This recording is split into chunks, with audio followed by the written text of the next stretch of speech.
Queridos irmãos, a paz do Senhor Jesus. Está começando mais um programa Escola Bíblica Dominical. E nós estamos muito agradecidos a Deus pela sua companhia. Esperamos que a nossa programação seja de bênção, tanto para você, como também para seus familiares e amigos. Hoje, estudaremos a 10ª lição desse trimestre com o tema O pecado do homem segundo o coração de Deus.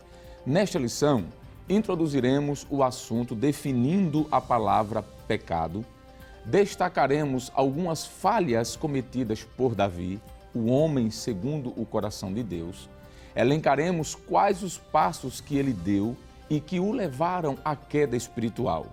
Pontuaremos as subsequentes atitudes erradas para tentar reparar o seu erro e, por conseguinte, quando confrontado pelo profeta, quais as atitudes certas que tomou a fim de reconciliar-se com Deus. E, por fim, finalizaremos falando a respeito das atitudes de Saul e de Davi ante o seu pecado.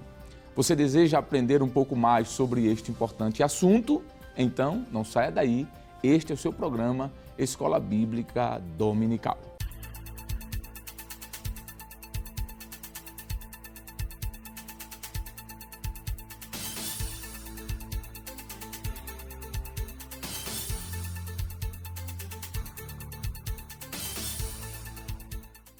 O texto áureo nos diz: porém, essa coisa que Davi fez pareceu mal aos olhos do Senhor. Segundo o livro de Samuel, capítulo 11, versículo 27. A verdade prática diz: somente o revestimento da graça divina, na força e no poder do Espírito Santo, pode livrar-nos do pecado, a ofensa premeditada contra Deus. O objetivo geral da lição é conscientizar de que somente o revestimento da graça divina, na força e no poder do Espírito Santo, pode livrar-nos do pecado. Já os objetivos específicos são 3. Primeiro, mostrar que Davi era o homem segundo o coração de Deus. Segundo, descrever o ambiente em que Davi pecou. E terceiro e último, qualificar o adultério e o homicídio de Davi. A leitura bíblica em classe para a lição de hoje está escrita no primeiro livro de Samuel, capítulo 11, versos do 1 ao 8. Acompanhe conosco. E aconteceu que, tendo decorrido 1 ano, no tempo em que os reis saem para a guerra, enviou Davi a Joabe e a seus servos com ele e a todo Israel para que destruíssem os filhos de Amon e cercassem Rabá. Porém Davi ficou em Jerusalém. E aconteceu, à hora da tarde, que Davi se levantou do seu leito e andava passeando no terraço da casa real. E viu do terraço a uma mulher que se estava lavando, e era esta mulher muito formosa à vista. E enviou Davi e perguntou por aquela mulher, e disseram: porventura não é esta Betseba, filha de Eliã e mulher de Urias, o heteu? Então enviou Davi mensageiros e a mandou trazer. E entrando ela a ele, se deitou com ela, e já ela se tinha purificado da sua imundície. Então voltou ela para sua casa. E a mulher concebeu, e enviou e fê-lo saber a Davi. E disse: pejada estou. Então enviou Davi a Joabe, dizendo: envia-me Urias, o heteu. E Joabe enviou Urias a Davi. Vindo, pois, Urias a ele, perguntou Davi como ficava Joabe e como ficava o povo e como ia a guerra. Depois disse Davi a Urias: desce à tua casa e lava os teus pés. E saindo Urias da casa real, logo saiu atrás dele iguaria do rei. Porém Urias se deitou à porta da casa real, com todos os servos do Senhor, e não desceu à sua casa. E o fizeram saber a Davi, dizendo: Urias não desceu à sua casa. Então disse Davi a Urias: não vens tu de uma jornada? Por que não descestes à tua casa? E disse Urias a Davi: a arca e Israel e Judá ficam em tendas, e Joabe, meu senhor, e os servos de meu senhor estão acampados no campo. E hei de eu entrar na minha casa para comer e beber e para me deitar com a minha mulher? Pela tua vida e pela vida da tua alma, não farei tal coisa. Então disse Davi a Urias: fica cá ainda hoje, e amanhã te despedirei. Urias, pois, ficou em Jerusalém aquele dia e o seguinte. E Davi o convidou, e comeu e bebeu diante dele, e o embebedou. E à tarde saiu a deitar-se na sua cama. Como os servos do seu senhor, porém, não desceu à sua casa. E sucedeu que, pela manhã, Davi escreveu uma carta a Joabe e mandou-lhe por mão de Urias. Escreveu na carta dizendo: ponde Urias na frente da maior força da peleja, e retirai-vos de detrás dele, para que seja ferido e morra.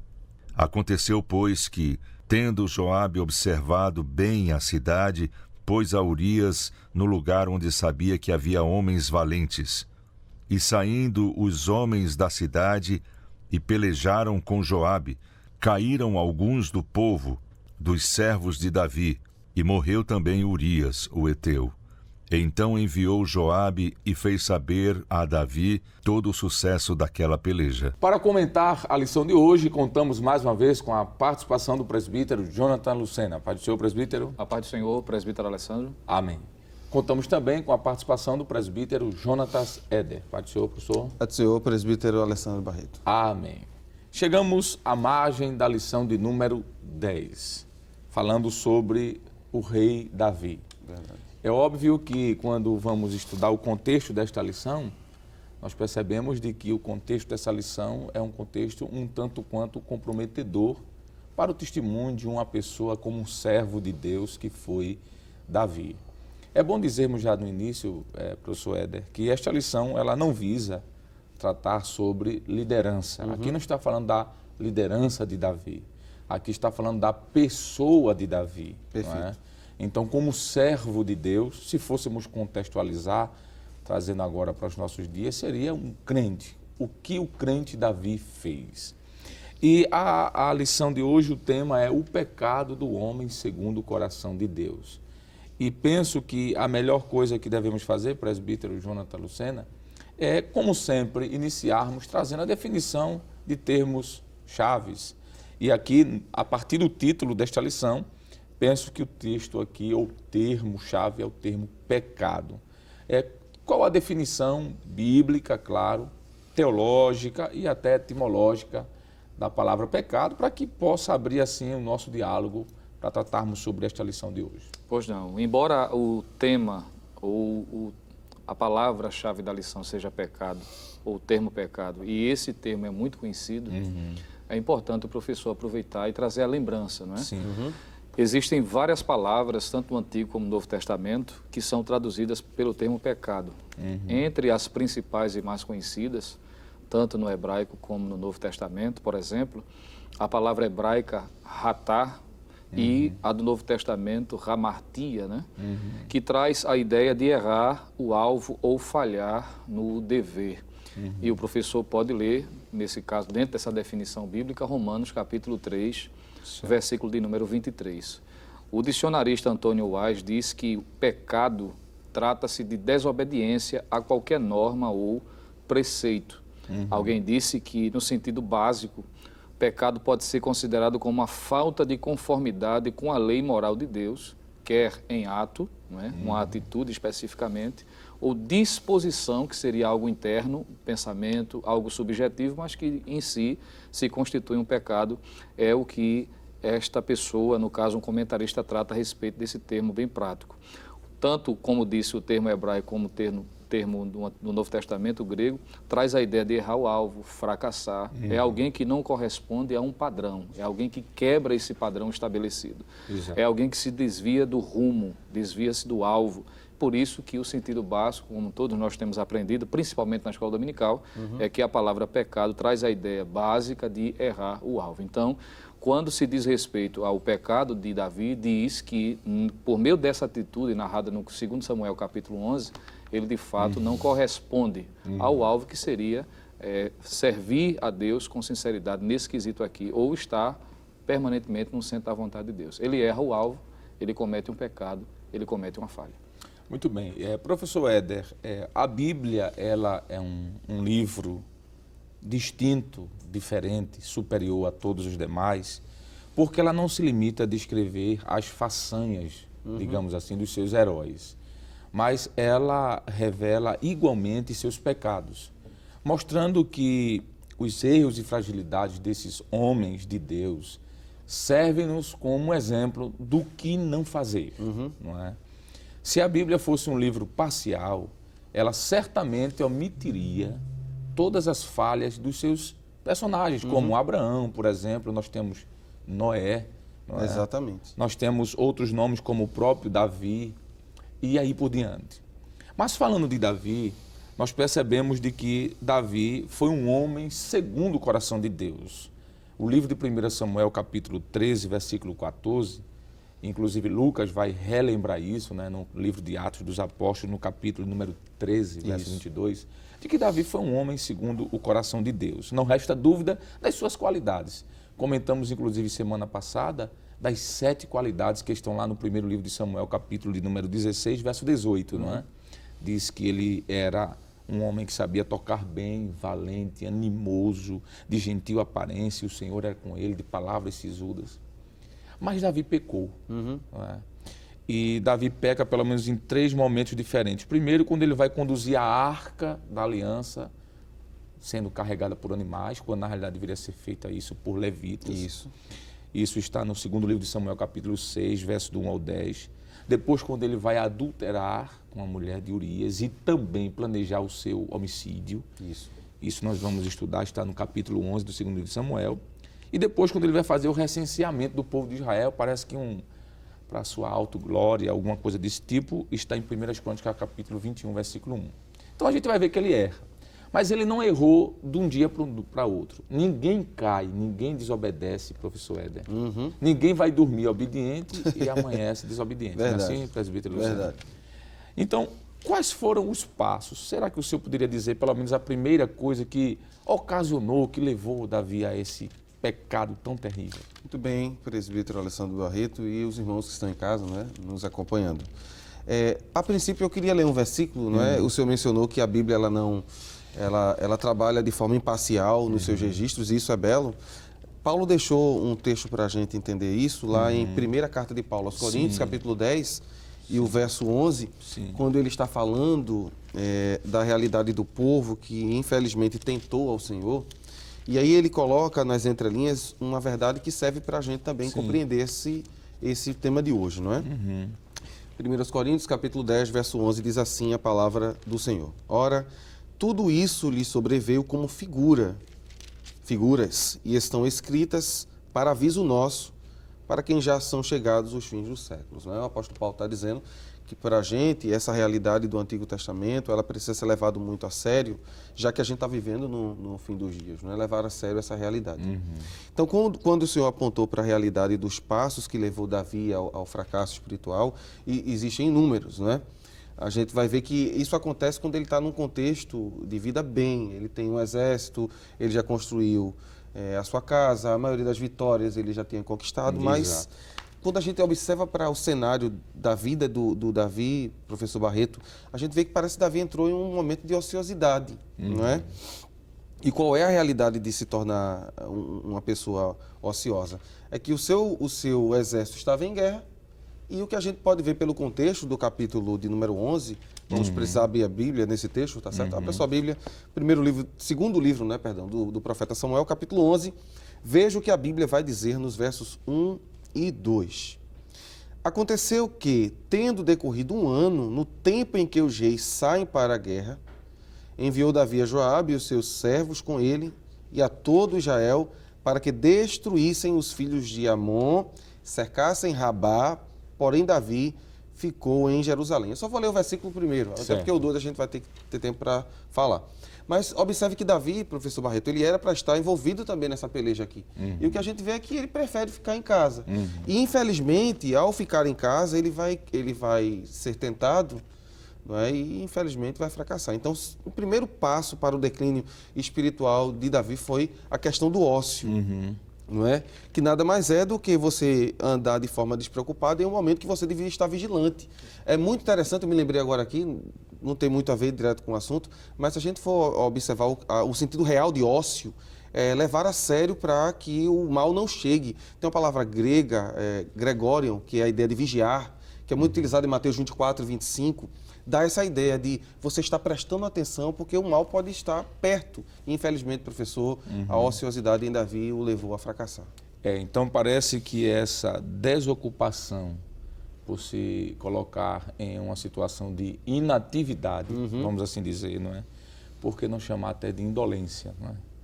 Parece-nos que o texto a seguir, o texto que nós podemos comentar sobre isso também, presbítero Lucena, vai mostrar que já era praticamente início da tarde ali e Davi estava em casa dormindo, não é? Além de ocioso, foi indolente, não é? Verdade. A indolência parece que é algo ainda mais grave ainda, porque o povo estava em guerra e ele estava dormindo despreocupado, em casa, não é? Despreocupado. Há uma frase que diz que a maioria das tentações que o crente enfrenta não são aquelas que lhe sobrevêm quando ele está à frente da peleja, mas sim aquelas quando ele está vivendo de forma ociosa. Verdade. E aí o torna vulnerável. Verdade. Então, presbítero Jonathan Lucena, além da ociosidade, dessa desocupação desnecessária, desse ócio, será que a gente poderia apontar para mais um passo que levou provavelmente Davi à ruína espiritual, à queda espiritual? Com certeza. Como os senhores já bem adiantaram, de fato ninguém comete um pecado dessa natureza do dia para a noite. É verdade. E o pecado ele é processual. O senhor me fez lembrar um texto que está em Tiago capítulo 1, no versículo 13 ao 15, quando Tiago fala dos estágios da tentação. E ele vai dizendo que isso há um caminho a ser percorrido, né? Até que o pecado seja consumado e gere a morte. Os senhores falaram da ociosidade, o senhor lembrou a questão da indolência, já que às 3 horas da tarde, aproximadamente, de acordo com um certo comentarista que chega a dizer que quando o texto de 2 Samuel, capítulo 11, diz que numa tarde Davi se levantou do seu leito, esse comentarista diz que era aproximadamente às 3 horas da tarde. Era um horário que Davi teria se acordado naquele momento. Agora imagine, em plena batalha, e ele, como servo de Deus, como crente, que deveria estar em atividade também, está junto com os demais que estavam em peleja, estava acabando de se acordar, justificando a sua afirmação da indolência. O presbítero Jonathan Lucena, e aí a gente faz lembrar do texto de Paulo, quando ele disse que nós devemos estar acordados. Exato.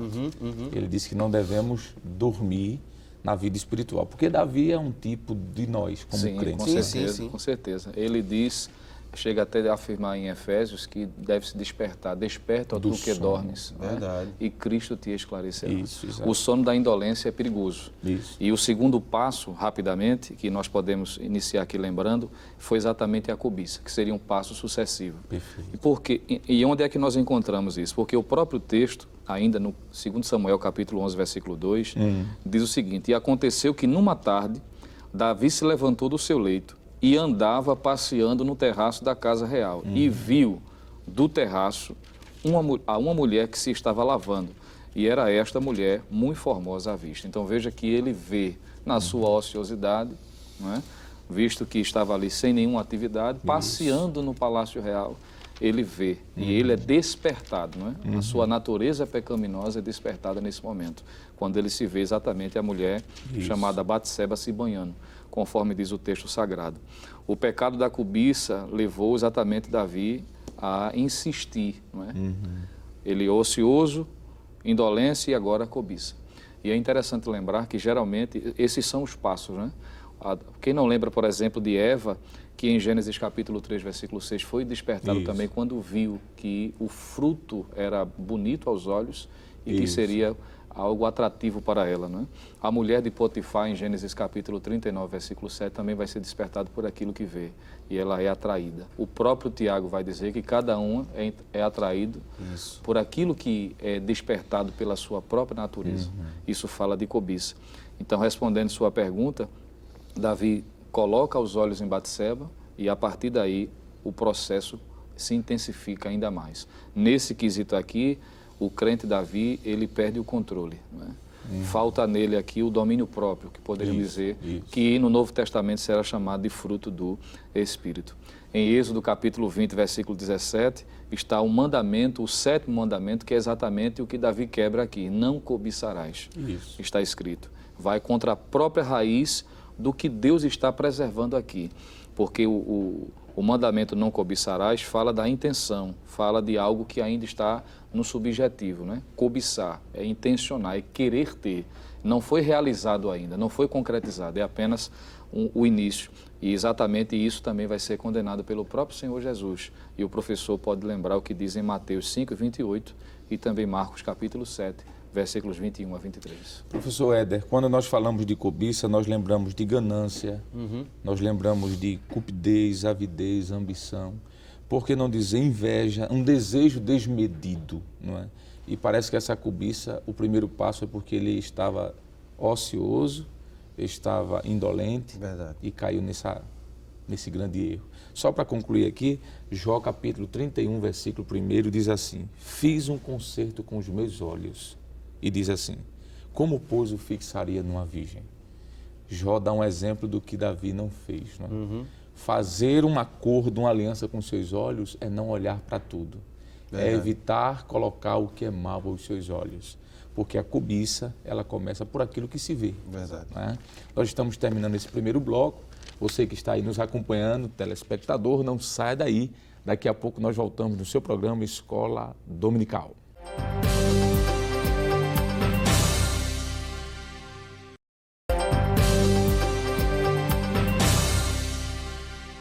Estamos de volta no seu programa Escola Bíblica Dominical, comentando hoje a 10ª lição, que fala sobre o pecado de Davi, que foi um homem, claro, conhecidamente como o segundo coração de Deus. Professor Éder, no bloco passado nós trouxemos aqui uma definição da palavra pecado, falamos sobre a Bíblia como um livro fiel ao registrar, inclusive, as falhas dos seus personagens principais. E falamos sobre os passos que conduziram Davi ao seu fracasso espiritual. Foi falado aqui sobre a sua ociosidade, a sua indolência. Isso. Início da tarde, um rei deveria estar na guerra, estava em casa dormindo, não é? Falamos sobre a sua cobiça, o presbítero Jonathan Lucena. Mas será que nós podemos dizer um terceiro passo que levou Davi a cair em pecado e falhar, entristecendo assim ao Senhor? Muito bem. O terceiro passo, né, que vai ser a consumação de um dos primeiros atos, porque ele ainda vai ter outros desdobramentos, né, mas o problema do adultério, né, porque, como bem explicou o presbítero Lucena, a cobiça é o momento de resistir. Né? Tiago chega a dizer no capítulo 1, eu gostaria da gente abrir a Bíblia nesse texto, Tiago capítulo 1, verso 14 e 15.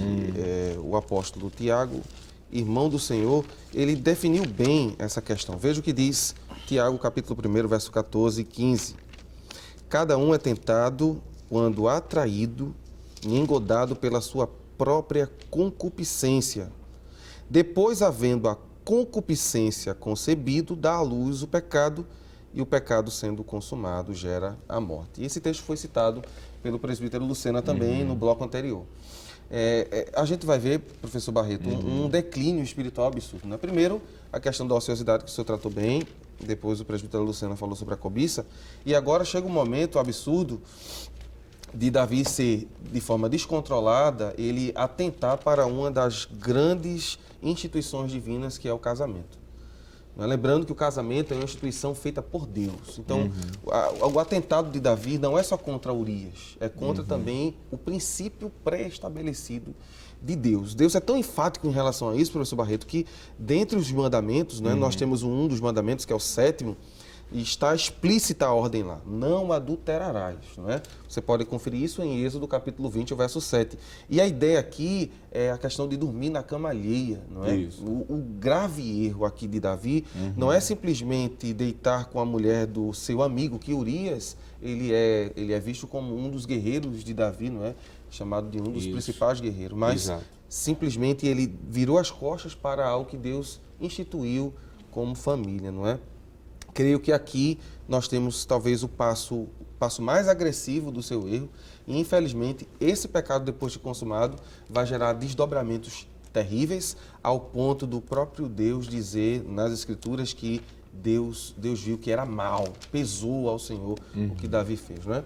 Lembrando que, como disse o presbítero Lucena, e eu vou concluir com isso, são passos, um a um, que leva para o fracasso, não é?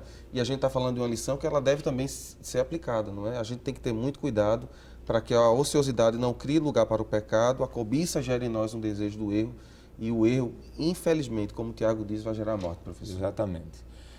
Presbítero Jonathan Lucena, já que vimos aqui os passos que conduziram Davi ao pecado, e aqui cabe ao telespectador trazer isso para a sua vida, como nós também estamos fazendo. Verdade. E aprender com os erros de Davi, não cometer. Mas como um crente, que Davi era um crente, volto a dizer, nós não estamos aqui falando de liderança espiritual. Até porque aqui não está falando de liderança, está falando de Davi como servo do Senhor. Né? Nós devemos ter cuidado também para não cair nessa ociosidade, indolência espiritual e, consequentemente, abrir margem para a cobiça e até mesmo para a consumação do pecado, sendo aí, no caso, o adultério. Podemos dizer que Davi tentou resolver o problema, presbítero Lucena. E a primeira coisa que ele fez foi tentar ocultar o seu pecado. Ele tentou disfarçar, encobrir, ele tentou esconder seu pecado. E isso não foi bom, não foi bom. A Bíblia nos diz em Provérbios 28:13 que aquele que confessa e deixa alcança misericórdia. Mas aquele que encobre suas transgressões nunca prosperará. O que é que a gente pode falar sobre essa tentativa de Davi de ocultar o pecado? Será que isso resolveu a situação de Davi? De maneira alguma. Isso apenas intensificou ainda mais as consequências do seu erro. Né? Exato. Na tentativa de querer resolver por sua própria conta, ele faz com que a situação se agrave ainda mais. Isso. Ele próprio esqueceu de um princípio que já em Números, capítulo 32, o versículo 23, já o próprio Moisés havia escrito e apontava. Quando ele, na última parte desse versículo, diz assim: e sabei que o vosso pecado vos há de achar. O homem não pode se esconder. Verdade. Né? Ele pode até, por um espaço de tempo, querer diminuir as suas consequências, mas cedo ou mais tarde será exposto, será revelado. E foi exatamente o que aconteceu. A Bíblia diz que o próprio Davi precisou ser confrontado por Natã. E aquilo que Davi achava que estava às ocultas, o próprio Deus disse, o próprio texto bíblico em 2 Samuel, capítulo 11, versículo 27, porque a narrativa traz a forma dinâmica em que os fatos ocorreram, mas ao final tem o parecer divino. Quando nós encontramos o texto dizendo: e esta coisa que Davi fez pareceu mal aos olhos do Senhor. E, devido à necessidade de se corrigi-lo, de fazê-lo trazer a consciência, né, despertar a consciência do seu erro, Natã, portanto, foi enviado por Deus para assim fazer. E o próprio Davi, no Salmo de número 32, professor Alessandro, ele próprio descreve e mostra alguns sintomas e algumas consequências diretas que aconteceram nesse período em que ele escondeu. O professor Jonathan Zeda, aqui no intervalo, estava lembrando de que a ação de Davi foi igualmente a de Adão lá em Gênesis capítulo de número 3, quando Adão se esconde de Deus. E Davi tenta fazer isso também. O Salmo 32, o verso 3, nós encontramos aqui um registro que traz à tona o que pode acontecer com uma pessoa que, assim como Davi, oculta o pecado. Ele, narrando uma experiência, ele diz o seguinte, o Salmo 32, o verso 3, quando eu guardei silêncio, envelheceram os meus ossos pelo meu bramido em todo dia, porque de dia e de noite a tua mão pesava sobre mim. O meu humor se tornou em sequidão de estio. Veja que ele está dizendo aqui algumas coisas que aconteceram durante esse período em que ele ocultou o pecado que havia cometido. Primeiro ele diz, envelheceram os meus ossos. Isso falam de consequências físicas. Há muitas pessoas que têm problemas exatamente porque não trataram do erro cometido. Acham que o tempo vai apagar o pecado, vai resolver, vai diminuir as suas consequências. Não procuram a liderança, não procuram o caminho devido, não se arrependem do pecado cometido. E Davi diz que essa sua atitude, diz o texto, que fez com que ele sentisse em seus ossos, né, como se perdendo o vigor, é o que o texto diz. Diz que a mão de Deus pesava sobre ele. Fala de ressentimento, falam de sentimentos que perturbavam o seu coração. Isso se agrava ainda mais quando ele diz assim, o meu humor se tornou em sequidão de estilo. Isso, Quantas pessoas, né, Verdade. estão tendo problemas físicos, problemas psicológicos, problemas Emocionais. espirituais, emocionais, muito bem lembrado, exatamente porque ocultaram o pecado. Exato. Como o senhor disse, lembrando o Provérbios 28:13, o que confessa e deixa alcança a misericórdia. verdade. Mas os que ocultam, assim como Davi temporariamente fez, sofre amargamente essas consequências. Então, uma das tentativas erradas de Davi foi achar que ocultando o pecado, ele resolveria. E baseado no que o senhor falou, no capítulo 12 do primeiro livro de Samuel, versículo 12, olha a sentença como é séria. Porque tu fizeste em oculto, Segundo Samuel. segundo Samuel, muito obrigado. Porque tu fizeste em oculto, mas eu farei este negócio perante todo Israel e perante o sol. Isso aqui, professor Éder, se cumpre literalmente no segundo livro de Samuel, capítulo 16, Questão de Absalão, né? versículo 22, quando Absalão pega as concubinas do seu pai e publicamente, para Verdade. todo mundo ver, à luz do sol, comete o pecado. É aí que num sentido mais do período, né, um sentido mais cultural, é como um crime de guerra, não é? Você Exatamente. deitar com a mulher do rei anterior, quer dizer que você manda no reino agora, não é? Isso. Além de ocultar o seu pecado, professor Éder, parece-nos, olhando para a narrativa, que Davi também tentou enganar. Não é? Enganar, iludir, induzir o erro a Urias, Verdade. não é? O marido de Betseba. Parece-nos que ele tentou lograr, por que não dizer que ele tentou ludibriar aquele homem. E qual foi a estratégia que Davi fez para, mais uma vez, sobressair-se do pecado? Porque não tem como, Não. como um laço.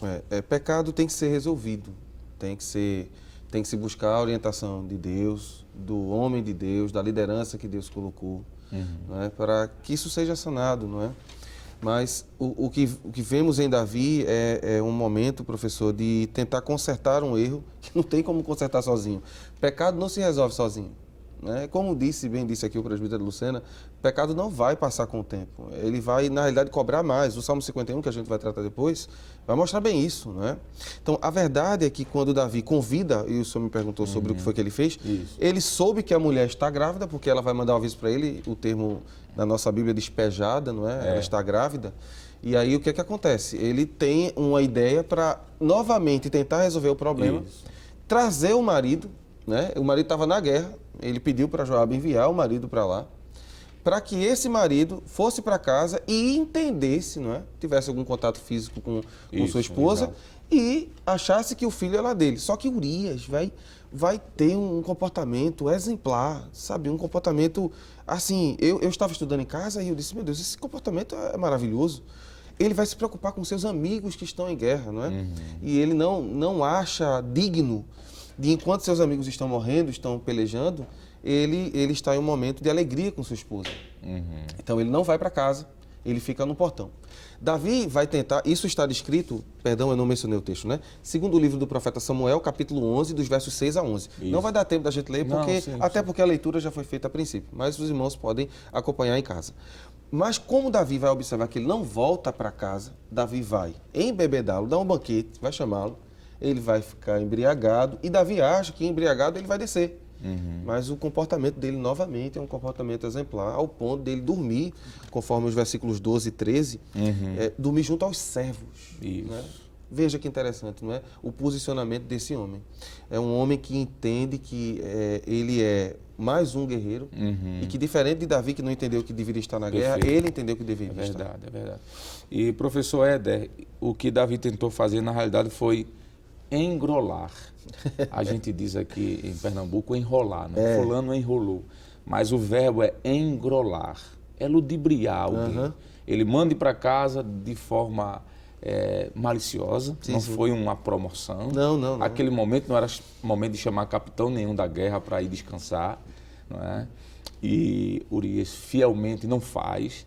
Davi vai fazê-lo embebedar-se, e ele mesmo assim não vai para casa. Então Davi tentou de tudo. Além de ocultar seu pecado, Davi planejou enganar o marido de Betseba. Mas o presbítero Jonathan Lucena, parece que ele não se conformou. além de ocultar seu pecado, além de enganar Urias, parece-me também que ele planejou, ele fez um plano para que o seu propósito fosse executado. Não é? Ele esboçou um plano, ele desenhou, ele pré-conheceu o que queria fazer, ele traçou, ele arquitetou toda uma situação. E o que é que a gente pode falar sobre isso? Pois não, esse plano que ele projetou, ele não foi bem sucedido. Né? Já foi falado aqui pelo nosso professor presbítero Jonathan Zeder, lembrando a lealdade de Urias. É bom o professor lembrar que em 2 Samuel 23, versículo 39, lembra que Urias era um dos grandes soldados que Davi tinha. Chamado de valentes, né? Os valentes. Era um grupo seleto de 30 pessoas, desses 30 ele estava incluso. Era alguém que dava a vida pelo exército. Né? Por isso que ele reage dessa forma. E uma vez que Davi percebe que o seu plano não deu certo, então ele entra em vigor um outro projeto. A Bíblia diz no Salmo 42, verso 7, que um abismo chama outro. Verdade. E Davi está cada vez mais se prejudicando. É verdade. Ele está cada vez mais dando passos largos para um erro ainda maior. E o texto diz que ele agora faz uma carta pelo próprio Urias. Conduz a carta a Joabe, que é bom lembrar que era o general do exército de Davi. E nessa carta estava a orientação de Davi em que Joabe deveria colocar Urias na fronte de batalha. E observação, tem lá dizendo, para que este morra. E Joabe, como leal era a Davi, isso já era comprovado, coloca de fato, e o texto bíblico diz que Urias então é morto em guerra, e essa informação chega ao conhecimento de Davi, em que a princípio queria ludibriar, como os senhores bem lembraram, e agora planeja, e através de Joabe, né, por uma estratégia que ali foi colocada em prática, ele faz com que, de fato, Urias perca a sua vida. Né? E, mais uma vez, lembrando que o relato final desse capítulo, após a morte desse Urias, lembrando, diz mais uma vez que esta coisa pareceu mal aos olhos do Senhor. Para Davi, talvez aquilo ia resolver, mas para Deus estava chegando um momento em que esse comportamento errado dele seria julgado. Verdade. Então, resta-nos aqui a aplicação sobre o que foi dito aqui, presbíteros Éder e Lucena.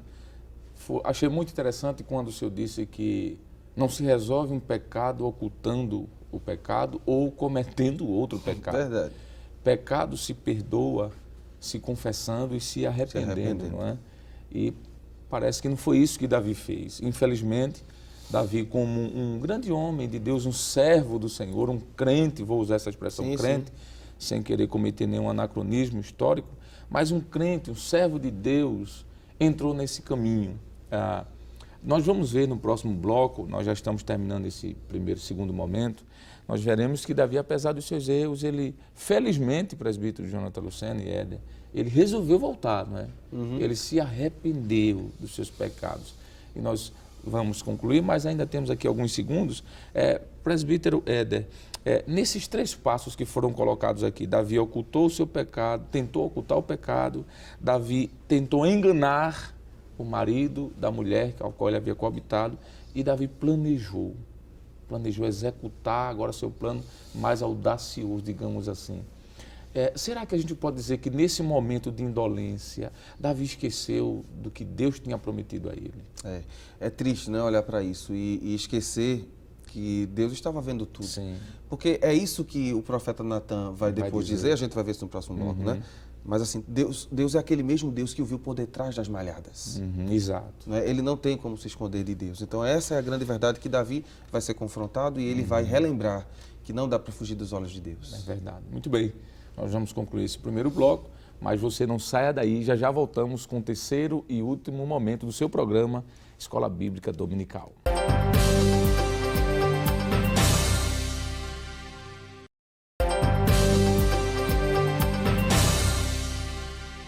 Estamos de volta no seu programa Escola Bíblica Dominical, comentando hoje a 10ª lição desse trimestre, que fala sobre o pecado de Davi, o rei de Israel, um homem segundo o coração de Deus. Eu penso que chegou o momento agora, presbíteros Éder e Lucena, de trazermos a parte boa da história, vamos assim dizer, não é? A parte do renovo, do quebrantamento, em que Davi se arrepende de seus pecados. Alguém pecar não deve se pecar, mas se pecar, isso está dentro do âmbito humano.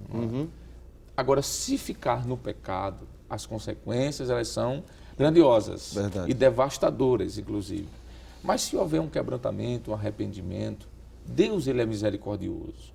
E presbítero Jonathan Zeder, vamos começar com o senhor aqui. Qual foi a decisão, vamos usar a expressão, decisão correta que Davi tomou em relação ao seu pecado? Ele pecou, a gente viu que ele foi ocioso, a gente viu que ele estava indolente, a gente viu que ele cobiçou, adulterou, ele ocultou o seu pecado, ele planejou, ele arquitetou, enfim, tudo isso a gente viu, tudo bem. Mas Davi não parou aí, a história de Davi continua. Graças a Deus, né? E qual foi a primeira coisa que Davi fez para reconstruir a sua vida espiritual com o Senhor? Muito bem, professor. É a questão da confissão. E a confissão vem a partir de uma cena que eu acho, assim, dentro dos escritos, né, do segundo livro de Samuel, um dos momentos mais belos, porque é o momento que nós vamos ver aquela questão da parábola, não é, sobre a ovelhinha. E tem uma coisa linda nesse texto, eu vou convidar os irmãos a abrir nossas Bíblias, capítulo 12 do segundo livro do profeta Samuel, verso de número 5, para nós vermos uma coisa. Diz assim a palavra do Senhor. Então o furor de Davi se acendeu em grande maneira contra aquele homem e disse a Natã: vive o Senhor, que digno de morte é o homem que fez isso. O que eu queria trazer para o nosso comentário em relação a isso é que mesmo Davi cometendo o pecado, ele continuou tendo um coração no sentido ético da palavra justo. Observe que Davi, ele sabe julgar com justiça. Ele olha para um erro e ele identifica um erro. O que faltava em Davi talvez seja olhar para si. Perfeito. Não é? É belíssimo esse texto porque Natã vai para ele e ao conversar com ele sobre este caso, ele vai dizer que tinha um homem que tinha somente uma ovelha e outro tinha um rebanho. E esse homem que tinha uma única ovelha, ele é furtado. E ao ser furtado, essa única ovelha que ele tem vai servir de comida para o viajante. E aí Davi se levanta naquele momento e quando Natã olha para ele e diz assim, este homem é você, nós vamos ver, professor Barreto, que Davi, diferentemente do rei anterior, Davi senta no trono e reconhece que errou. Então o primeiro passo para o conserto, ou para consertar o problema do pecado, é a confissão, não é? Segundo o livro de Samuel, capítulo 12, verso 13, ele sem enrolar, sem dizer foi o povo, foi a mulher, não, ele diz assim, ele vai dizer, pequei contra o Senhor. Isso. E esse ato de confessar vai promover nele a renovação espiritual necessária, não é? Deus colocou Davi em um momento que ele pôde entender a justiça de Deus, olhar para a sua própria vida e observar que ele não foi uma vítima da circunstância. Na realidade, Davi, ele é culpado do seu erro, mas ele também sabe que tem jeito. E o primeiro passo, professor, é confessar. E é nesse momento que ele provavelmente escreve aquele grande salmo. São dois salmos, né? Os salmos de número 39, que é muito interessante. Esse salmo mostra a sua contrição, o seu arrependimento. Mas também o Salmo 51. Belíssimo, quando né? no verso 3 ele diz, contra ti, Senhor, somente Glória pequei. a Deus. Ele reconhece que pecou. Inclusive é nesse momento que ele vai dizer, não retires de mim o teu espírito. É maravilhosa as expressões, não é? Eu penso que ele olhou para Saul, o crente Saul, e viu quando Saul, o Espírito Santo saiu e um espírito maligno o apoderou-se, não é? Isso. Então eu penso que Davi disse, eu não quero aquela experiência. Glória a Deus. Senhor, não me dê essa experiência, não retires de mim o Glória teu a espírito. Deus. E ele diz assim, não faça com que eu perca a alegria da minha salvação. Muito bom. Além de confissão de pecado, presbítero Jonathan Lucena, eu já introduzi aqui indiretamente o que o senhor vai dizer agora. Qual foi o próximo passo que Davi realizou no sentido de restaurar a sua vida espiritual? Muito bem. Além da confissão, e aproveitando essa declaração feita pelo professor Éder, também pelo senhor, o Salmo 32, o verso de número 5, ele diz claramente, confessei-te o meu pecado e a minha maldade não encobri. Ele vai dizer, confessarei ao Senhor as minhas transgressões e tu perdoaste a maldade do meu pecado. Ele confessa, não é? E automaticamente, na medida em que ele confessa, ele age de uma segunda forma, que é o quebrantamento. Isso que o senhor já mencionou aqui. No próprio texto, de 2 Samuel, capítulo 12, versículo 16, nós encontramos algumas atitudes que mostram o quebrantamento do crente Davi, no momento que ele se arrepende, no momento que ele confessa, e agora ele está quebrantado. O texto diz assim: e buscou a Davi a Deus pela criança, e jejuou Davi, e entrou e passou a noite prostrado sobre a terra. Então isso mostra quebrantamento, né? Ele está correndo atrás do prejuízo. Verdade. Ele se quebranta. E o Salmo 51 é um salmo excepcional. Quando ele, nesse quebrantamento, ele reconhece algumas coisas, se o senhor me permite rapidamente. No verso 1, principalmente, Salmo 51, verso 1, primeiro, ele mostra-se entender de que ele não é digno da misericórdia, da bondade, mas ele recorre a estes atributos para receber o favor de Deus. O Salmo 51, verso 1, ele diz: tem misericórdia de mim, ó Deus, segundo a tua benignidade, apaga as minhas transgressões, segundo a multidão das tuas misericórdias. Ele entende que tudo depende disso. Verdade. Ele está agindo com base no que Deus se revela, misericordioso e também bondoso. O Salmo 51 continua nos mostrando o texto, o seu quebrantamento, quando ele diz: lava-me completamente da minha iniquidade, verso de número 2, purifica-me do meu pecado. Isso é quebrantamento. Ele está reconhecendo, ele está declarando, ele está se quebrantando diante do Senhor. O Salmo 51, verso 7 diz: purifica-me com hisopo. Verso de número 8 ele diz: faze-me ouvir júbilo e alegria. Verso 9, ele diz: apaga todas as minhas iniquidades. E no verso 10, ele lembra dizendo assim: cria em mim, ó Deus, um coração puro e renova em mim um espírito reto. No verso 12, ele diz: torna a dar-me a alegria da tua salvação. E o versículo 17, ele diz: os sacrifícios para Deus são o espírito quebrantado. A um coração quebrantado e contrito não desprezarás, ó Deus. Então, após a sua confissão, o seu quebrantamento, ele se quebra diante do Senhor, reconhecendo tudo aquilo que é importante. Então, a consequência disso, por certo, é o favor de Deus na sua vida. Muito bem. Então, professor Éder, ele confessa o seu pecado, ele se quebranta diante do Senhor. E para que isso aconteça, quero dizer, só é possível se houver arrependimento. Verdade. E o arrependimento é voltar a ser quem era. É o desejo de voltar a ser quem era. Achei muito bonito o que o presbítero Lucena, ao ler, me fez abrir um pouco mais o texto bíblico. Não é? Quando Davi, no verso 1 do Salmo 51, ele pede para que Deus faça tudo. Observe, 51 e 1 de Salmo. Tem misericórdia de mim, ó Deus, segundo a tua benignidade, apaga as minhas transgressões, segundo a multidão das tuas misericórdias. Verso 2, lava-me completamente da minha iniquidade e purifica-me do meu pecado. A gente vai observar que, diferente da primeira posição dele, que é tentar resolver, dar um jeito, ele observou que não dava. Para resolver problema de pecado, só o Senhor. E aí ele se arrepende, né? Volta aos braços do Senhor, e muito lindo é o versículo 17. Ele sabe que não dá para pagar a Deus. Não é? Como a gente vai ver posteriormente Saul, né? Ele tenta, não, eu pequei, mas está aqui, eu vou oferecer um sacrifício.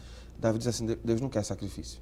Deus quer um coração contrito, como o Senhor disse, quebrado, porque Deus é perito em restaurar. Me lembrou também agora aquele texto do profeta Jeremias, quando o vaso quebra e o Senhor restaura. Só existe a oportunidade de ser restaurado quando esse vaso volta para a mão do oleiro e o oleiro dá jeito. Glória a Deus por isso. E o que é bom dizermos aqui, para você, telespectador que está nos assistindo nesse momento, é possível, não sabemos, mas é possível pela grandeza desse programa. Verdade. Não sei se você está nos assistindo pela televisão, pela TV, se você está nos acompanhando pela internet, pelo canal do YouTube. Talvez você esteja espalhado em algum lugar do mundo, esteja ouvindo essa palavra, esteja se identificando com Davi. Você como um crente, você como um servo de Deus. E talvez você possa estar dizendo: e eu? Tem como mudar? Glória a Deus. Parece-nos que Davi estava aí, presbítero Jonathan Lucena, aproximadamente com 15 anos de reinado. Se ele começou a reinar com seus 30, há quem diga que ele estava aí entre os 45 anos. Só que ainda havia 25 anos de reinado pela frente. E nem por isso ele acabou por ali. Verdade. Restaurou a sua vida, consertou o que havia quebrado e continuou. Eu queria que o senhor falasse rapidamente sobre isso e, baseado nisso, professor Jonas, eu queria que o senhor mostrasse, depois da palavra do presbítero Jonathan Lucena, a diferença entre o que Saul fez e o que Davi fez. Se o senhor me permite, rapidamente, o senhor me fez lembrar de um texto de 1 de João, capítulo 2, versículo 1. Achei muito bonito quando o senhor disse que, para aqueles que estão se identificando com esse momento da história de Davi, que há jeito de restauração. Sim, claro. Está escrito em 1 de João 2:1. Meus filhinhos, estas coisas vos escrevo para que não pequeis. E se alguém pecar, temos um advogado para com o Pai, Jesus Cristo, o justo. É bom que se lembre que todo servo de Deus tem os pés de barro. Verdade. São frágeis, são suscetíveis aos erros. Mas Cristo é aquele que pode resolver. Assim como Davi, pode acontecer com qualquer outro. E a palavra do Senhor diz que as suas misericórdias são a razão de não sermos consumidos. Verdade. Nós estamos aqui porque a misericórdia dele nos alcançou. Eu me lembrei, professor Barreto, me permita, capítulo 21 do Evangelho de Jesus, conforme João escreveu, que é um momento que dá a restauração de Pedro, não é? A restauração. Eu gostei muito do que o senhor disse agora há pouco e queria reafirmar. Deus é um Deus que restaura. Né? Basta a gente se entregar de volta à mão dele. Qual a diferença do comportamento em rápidos segundos, professor Déder, de Saul e Davi? O que diferencia um do outro? Muito bem. Saul tentou justificar seus erros, né? Nós vamos ver quando Samuel o interpola, né? O profeta de Deus, ele diz, não, eu fiz porque foi o povo que fez isso, o povo pediu. Davi diz, não, eu errei. Né? Outra realidade de Saul é que ele tenta aplacar a ira de Deus com sacrifício, ao ponto daquele texto que a gente comenta muito, Deus gosta tanto de sacrifício assim, escrito em 1 Samuel, capítulo 50, versos 20 a 22, e ele aprende que Deus não quer só sacrifício. Né? Davi diz, não, Deus não quer sacrifício, Deus quer a mim, Deus quer um coração quebrantado. E por fim, a gente vai ver que Saul entristece o Espírito Santo, se afasta de Deus, vai consultar até bruxaria. Davi não. Ao ser interpolado pela palavra, ele busca a renovação espiritual. Muito bem, nós concluímos praticamente o assunto de hoje, mas queremos fazer menção a um dia muito especial, hoje me refiro ao domingo, talvez você esteja assistindo em outro dia, mas o domingo é o dia que se comemora, quero dizer, no Brasil, o Dia Nacional da Bíblia. Existe, inclusive, uma lei que determina, desde o ano de 2001, a Lei 10.335, que determina todo o segundo domingo de dezembro de cada ano como Dia Nacional da Bíblia. E nós queremos, neste momento, louvar a Deus pela vida dos diversos tradutores que dedicam a sua vida inteira para produzir Bíblias em diversos idiomas e dialetos. Queremos agradecer a Deus e louvar a Deus pela vida das sociedades bíblicas. A Sociedade Bíblica do Brasil, que tem feito um trabalho excepcional, a Sociedade Bíblica Unida, enfim, todas as demais agências de propagação da palavra, este livro que transforma, esse livro que liberta. A Bíblia é o livro mais lido no mundo, a Bíblia é o livro mais traduzido em diversas versões. Não existe nenhum livro que se compare à Bíblia em número de traduções, em número de versões. A Bíblia é o livro mais conhecido do mundo. Então a Bíblia é a palavra de Deus infalível, inerrante, inspirada. É a palavra de Deus, é o presente de Deus ao homem, é a revelação especial. Sem a Bíblia e sem a pessoa de Jesus, não há salvação. É preciso conhecer a revelação de Deus. Jesus é o caminho, a verdade e a vida, e nós só conhecemos a salvação através da palavra de Deus que apresenta Jesus como o nosso Salvador. Temos alguns segundos, professor Éder e presbítero Lucena, sobre a Bíblia. Um pensamento para os nossos telespectadores. Glória a Deus. A gente pode dizer que a Bíblia ela muda nações, muda pessoas, muda caráter, mas a Bíblia muda principalmente a situação do homem espiritual, não é? Embora que às vezes muita gente não dê tanto valor à palavra, mas ela tem poder de transformar o homem natural, o homem mortal, em um ser que será glorificado para a glória de Deus. Muito bem. É o livro de Deus, né? Que mostra a sua vontade e qual é o papel do homem em relação ao projeto de Deus e saber a vontade do Senhor. Está no livro sagrado, a Bíblia. Amém. Muito bem. Portanto, caro professor e amigo, aprendemos nesta lição que a queda de Davi em pecado nos ensina que devemos ter cuidado com a nossa vida moral e espiritual, a fim de não cairmos na mesma situação. Deus espera que não pequemos, mas se isso acontecer, devemos com sinceridade buscar o seu perdão e a consequente restauração. Lembre-se disso.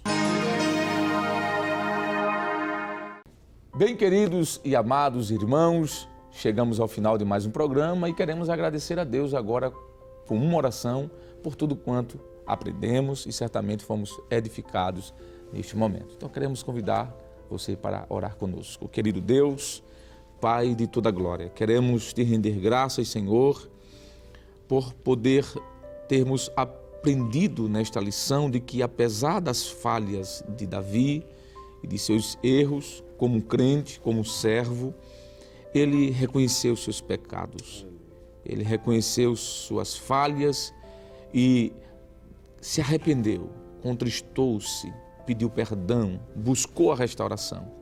Senhor, que essa lição, Senhor, edifique-nos, que se porventura alguém que está nos acompanhando esteja vivendo algo parecido, entenda que é possível restauração, que é possível reconstrução, que Tu és o Deus misericordioso. Obrigado, Senhor, por Tua palavra, por hoje estarmos domingo, esse segundo domingo de dezembro, estarmos agradecidos pela Tua revelação geral, pela palavra santa, pura, imaculada, pela palavra perfeita, inspirada, que é a Bíblia Sagrada.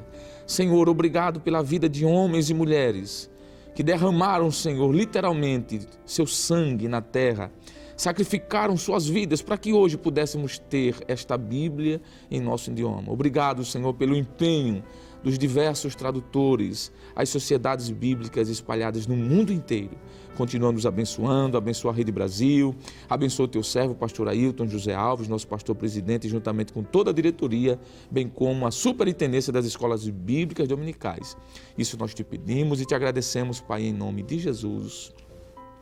Amém. Amém. Chegamos ao final de mais um programa. Hoje estudamos a 10ª lição com o tema O Pecado do Homem segundo o Coração de Deus. Na próxima semana, veremos a 11ª lição, que tem por título As Consequências do Pecado de Davi. O programa Escola Bíblica Dominical vai ao ar na TV toda sexta e sábado às 22 horas e aos domingos às 7h30 da manhã e também está disponível no nosso canal do YouTube, Rede Brasil Oficial. Muito obrigado por sua honrosa audiência e até o próximo programa, se Deus quiser.